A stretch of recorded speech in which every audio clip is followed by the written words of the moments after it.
सीत पावन सीताराम, रघुपति राघव राजा राम, पतित पावन सीताराम, सीताराम, सीताराम, भज प्यारे मन सीताराम, सीताराम, सीताराम, भज प्यारे मन सीताराम, रघुपति राघव राजा राम, पतित पावन सीताराम, सीताराम, सीताराम, भज प्यारे मन सीताराम, भज प्यारे मन सीताराम। ध्यान से सुनिएगा, लेकिन किसका मन भगवान का स्मरण करता है? गाते तो है भजु प्यारे मन सीताराम, माया में लिप्त हैं।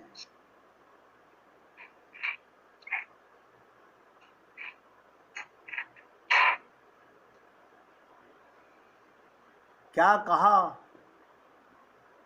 भरत जी माता कैकेयी से कहते हैं, हंस बसु दशरथु जनकू राम लखन से भाई, और जननी तू जननी भई विभीषण कछु न बसाई। भरत जी माता कैकेयी से कहते हैं, मुझे सूर्य वंश दशरथ जी जैसे पिता और राम लक्ष्मण जैसे भाई मिले, किंतु हे माँ, मुझे जन्म देने वाली माता हुई, तू माता हुई। सोचिएगा कि मुझे जन्म देने वाली तू माँ बनी। क्या किया जाए विधाता के आगे, किसी का कुछ बस नहीं चलता। इस दोहे को वाल्मीकि रामायण के अयोध्या कांड में अगर वाल्मीकि रामायण देखो, ये तो मैं आपको बता रहा था रामचरितमानस से, उसमें देखो तो संकेत और भावार्थ हो सकता है। भरत अपनी माँ का कैकेयी से कहते हैं, माँ तू अपनी माता नानी के समान हो गई। देखिएगा क्या कह रहे हैं, तू तो अपनी माँ जैसी हो गई।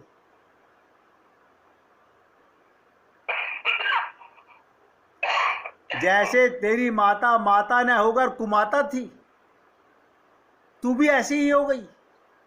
इस कुमाता के प्रसंग को वाल्मीकि रामायण में श्री राम के वन गमन के प्रसंग में मंत्री सुमंत और कैकेयी के बीच एक अंतर कथा के माध्यम से किया गया। मैं कहता हूं ना, हम लोग रामचरितमानस पढ़ लेते हैं, इतना गूढ़ ग्रंथ है, कोई समझना नहीं चाहता। ऐसी कथा आती है कि कैकेयी के पिता अश्वपति को एक महात्मा ने वरदान मिला था। एक महात्मा से वरदान मिला था कैकेयी के पिता को, वो पृथ्वी पर जितने भी जीव जंतु, कीड़े मकोड़े, पशु पक्षी, सभी की आवाज सुन और समझ सकते थे। देखिए क्या वरदान था। ऐसे बहुत से संत हैं जो पशुओं की आवाज सुन लेते हैं, समझ लेते हैं, पक्षियों की आवाज समझ लेते हैं, लेकिन इस वरदान के साथ एक श्राप भी था कि इन सब की बातें किसी को भी बताएंगे तो उनकी उसी वक्त मृत्यु हो जाएगी।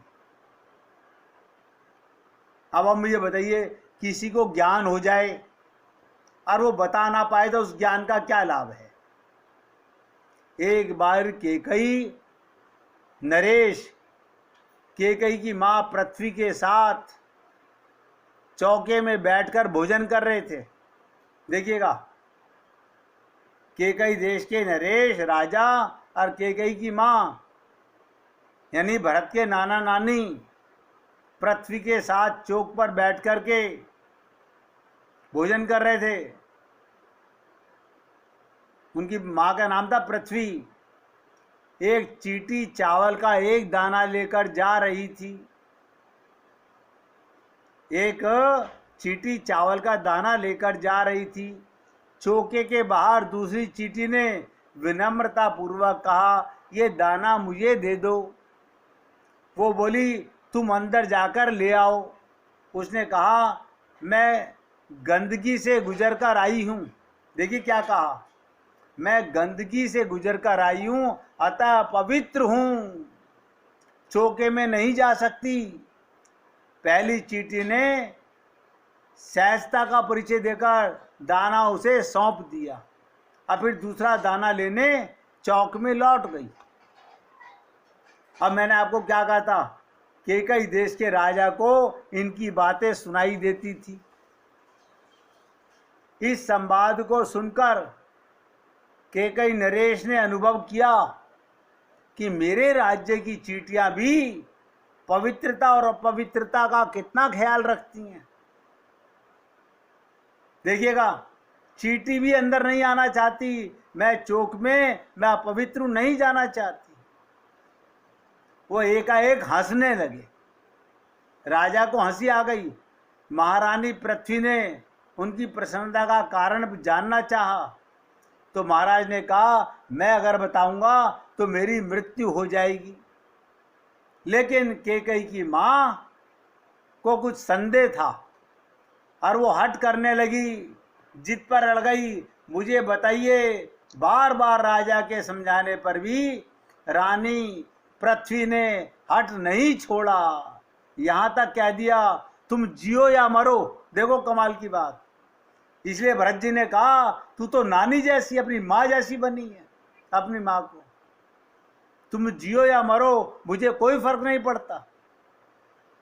किंतु मुझे ये चींटियां क्या बोल रही थी वो बताओ। तुरंत राजा ने महात्मा के पास गए और सारी कहानी महात्मा जी को बताई।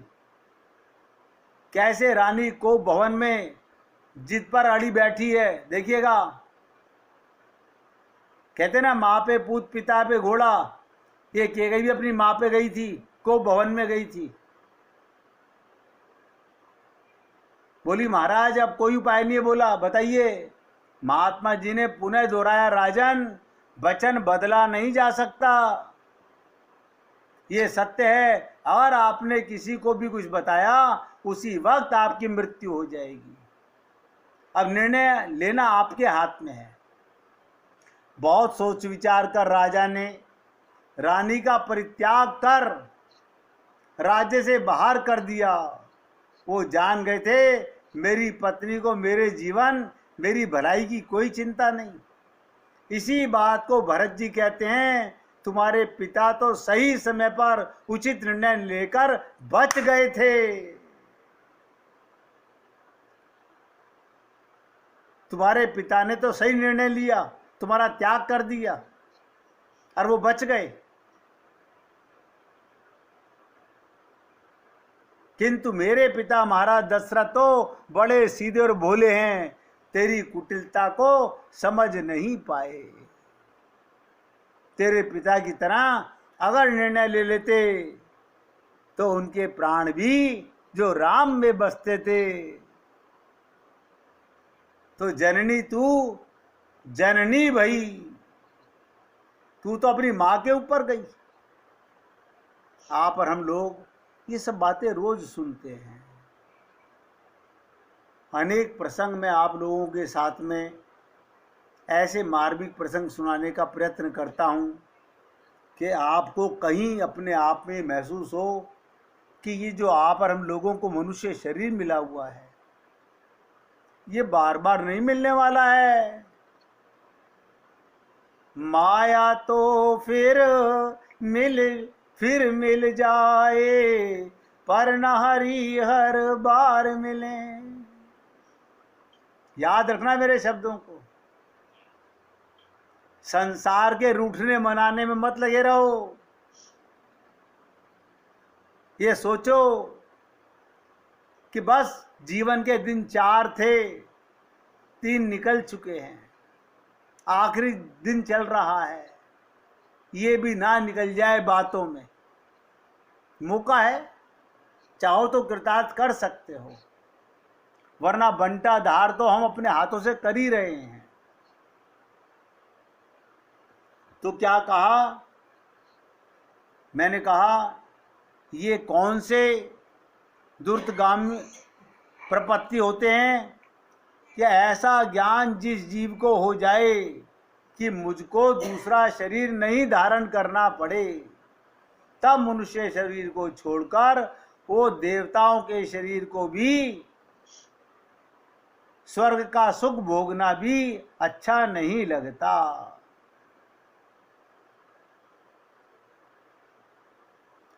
आप कहेंगे आप जो बात बोल रहे हो इसका क्या प्रमाण है?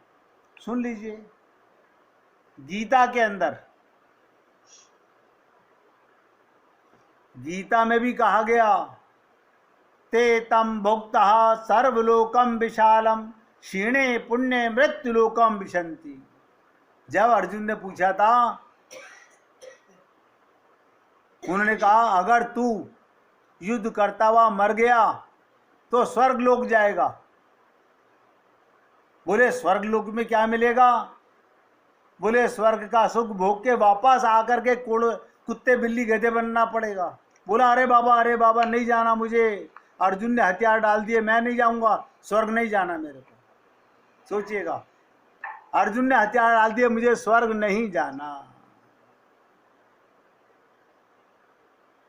और आप और हम लोग जाने अनजाने में स्वर्ग की कामना करते रहते हैं। इस मनुष्य लोक में विषय सुख भोगने की इच्छा से दान यज्ञ आदि कर्मों के करने वाले जीव स्वर्ग लोक में जाकर सुख तो भोगते हैं। मैंने आपको बहुत कहा, स्वर्ग लोक का सुख भोगने की इच्छा से दान करने वाले, यज्ञ करने वाले, कहते हैं हम पुण्य कर रहे हैं, धर्म कर रहे हैं, स्वर्ग लोक में जाकर सुख भोगते हैं। जब सुख भोगने से उनके पुण्य का नाश हो जाता है तब उसी मनुष्य लोक में फिर गिरते हैं और फिर जन्म लेना, मरना इत्यादि घोर दुखों को भोगते हैं। पुनरपि जन्म पुनरपि मरणम।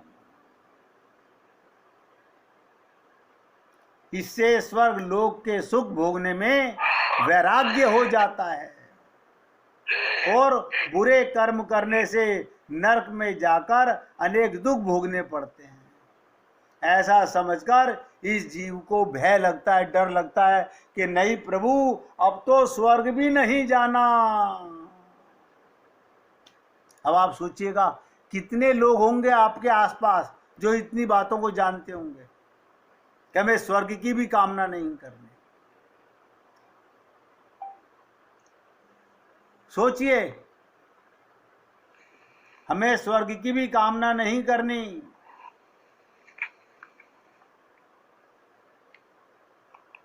ऐसा समझकर इस जीव को भय लगता है।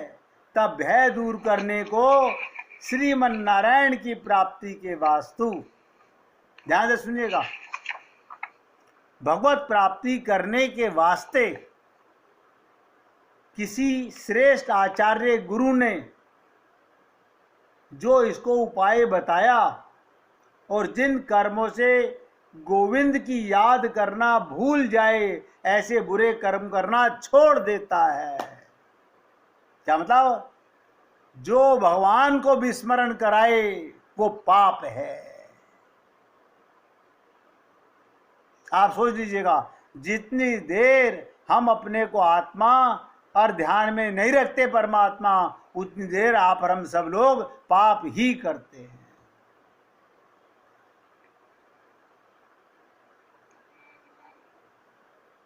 और वेद के कहे हुए जो कर्म हैं उनको अपनी जाति और आश्रम ब्रह्मचर्य गृहस्थ, वानप्रस्थ, सन्यासी, इनमें से जिस किसी आश्रम में हो उसी के लायक करता हुआ भगवान के कैंकर्य को, कैंकर्य माने सेवा करता है, अर्थात वाणी से गोविंद के, नारायण के दिव्य नामों को उच्चारण करता है, मन से निकलते रहते हैं। अपने मन में प्रभु के गुण, परम मनोहर छवि को याद करता है। देखो मैंने कहा ना, कोई संत ऐसा पृथ्वी पर नहीं है। रामानुज संप्रदाय के संत भी कहते हैं भगवान की मनोहर छवि को याद करता है, रूप ध्यान करता है, केवल नाम उच्चारण नहीं करता,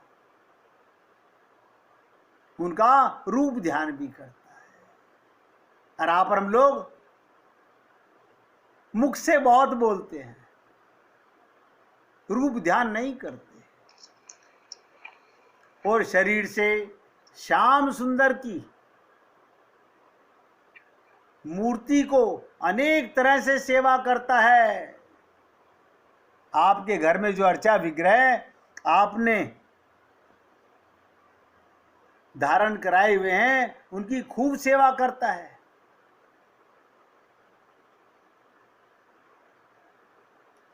मुझको अपने नियम में चलाते हैं और वे व्यापक हैं, मुझको धारण करने वाले, भोगने वाले हैं, सबके जानने वाले हैं, उनसे सब तरह की शक्ति, सब तरह से पूर्ण, उनको सब तरह से पदार्थ प्राप्त हैं। इस तरह से प्रभु के गुणों को याद करता है। जब आंख से देखो, सुन लो मेरी बात को, आपको और सरल एक तरीका बता रहा हूं, अगर समझ आ जाए। जो आंख से देखो, साथ में ये भी देखना भगवान भी देख रहे हैं। जब आपने आंख से किसी को देखा तो ये भी देखना कि मैं अकेला नहीं देख रहा हूं, भगवान भी मेरे साथ देख रहे हैं और भगवान मेरे देखने को नोट कर रहे हैं। मैं मुख से जो बोल रहा हूं भगवान देख रहे हैं और नोट कर रहे हैं कि मैं क्या कर रहा हूं। एक एक सेकंड का हिसाब, एक एक सेकंड का हिसाब परमात्मा से आप छुपा नहीं सकते।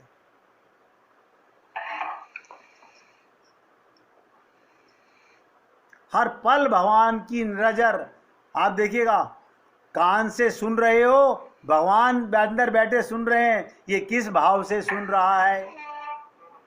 कहीं ये बुद्धि मन तो नहीं लगा रहा है, कहीं ये खोपड़ी का इस्तेमाल तो नहीं कर रहा है, ये शरणागत होके सुन रहा है या ज्ञानी ध्यानी पंडित बन के सुन रहा है, ये अपने को विद्वान मान के सुन रहा है।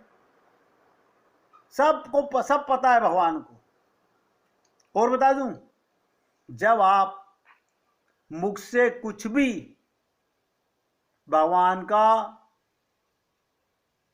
दिया हुआ फल, तरकारी, अनाज, कोई भी चीज सेवन करते हो तो भगवान देखते हैं ये इसमें स्वाद इस चीज का ले रहा है, अपने पैसे का ले रहा है, या ये मेरी कृपा मान के ले रहा है। कभी आपको आम खाते हुए, संतरा सोच के देखिए, खाते हुए, अंगूर खाते हुए कभी आंखों में आंसू आए कि हे गोविंद, आप क्या क्या बन गए मेरे वास्ते, अपने जीव के लिए आपने क्या क्या रस भर दिया। वैसे कहते हो रसो वही सहा। जिस चीज में आनंद आ रहा है वो आनंद भरा किसने है, ये तो हम सोच ही नहीं पाते। उस समय तो हमारे पति देव लेके आए हैं 500 रुपए किलो आम, उसमें तो पति को तारीफ कर रहे हैं, तो पति में ही तो परमात्मा जो लेके आया है। इस तरह प्रभु के गुणों को याद करता हुआ अपने को ऐसा समझता है मैं प्रभु का क्या हूं? अंश हूं, शेष हूं, अंग हूं, उनके नियमों में चलता हूं। आप सोचिएगा, क्या आप और हम लोग ऐसा सोचते हैं? सोचिए, सोचने में कोई पैसा नहीं खर्च हो रहा।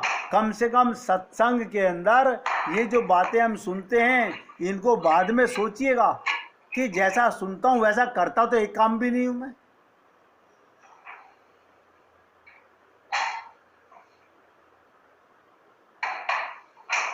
उनके नियमों में चलता हूं, उनका पदार्थ हूं, उनके शरीर की तरह उनके अधीन हूं, उनके स्वरूप के एक देश में रहता हूं, उनके धारण करने योग्य और रक्षा करने लायक हूं। लेकिन हम लोग ये सब बातें नहीं सोच पाते। फिर 1 मिनट सुमिरन कीजिए, फिर आगे बढ़ते हैं। श्रीमन्नारायण।